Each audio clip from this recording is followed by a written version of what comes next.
mini baloyi aiwa achizobuda achitaura manje.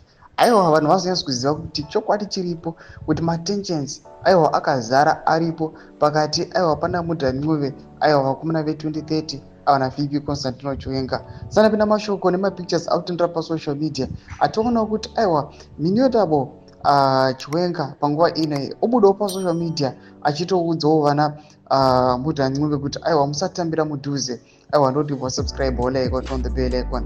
Pane this picture rikutenda pasocial media sira muri kuona rikubuda mukozwa.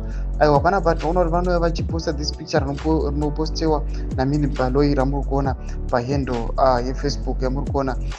Mnangagwa aratidza kuti aiwa anga achisvedera padhuze pana VP Constantino Chiwenga achiratidza kuti aiwa he had some wild thoughts nezvinhu zvaanga achifunga. Panapa toona kuti mini baloyi anodanyira achiti can someone tell them not to get too close. Tomashoko anotavana kugwana mini baloyi achiti aiwa vaudzei achiti tell them kuti vasatambira aiwa mudhuze vasasvikira. Panapa toona kuti this picture aiwa rinokomendwa navanhu vakawanda. Toona kuti vana majarajesu vanopindawo vachiti killer Owen Ncube corrosive dislike of VP Constantino Chiwenga is evident and unmitigated. Ndomashoko amudatuka panapa majarajesu achiti aiwa these guys vanoonekwa kunzi kuona VP Constantino Chiwenga kunyange vachifamba chaiko havatombodi, vatongori aiwa nenatural hatred yaVP Constantino Chiwenga.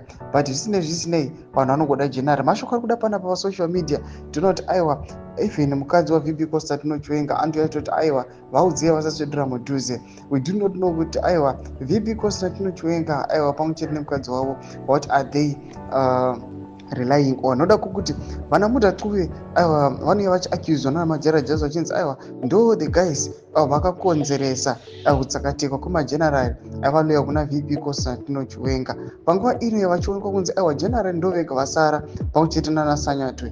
Panguva inoyi their lives are now at risk. Tudze mafunguro enyu moti kudii pamusoro pechiitiko ichi. Pinda comment section medu, subscribe or like, turn on the bell icon.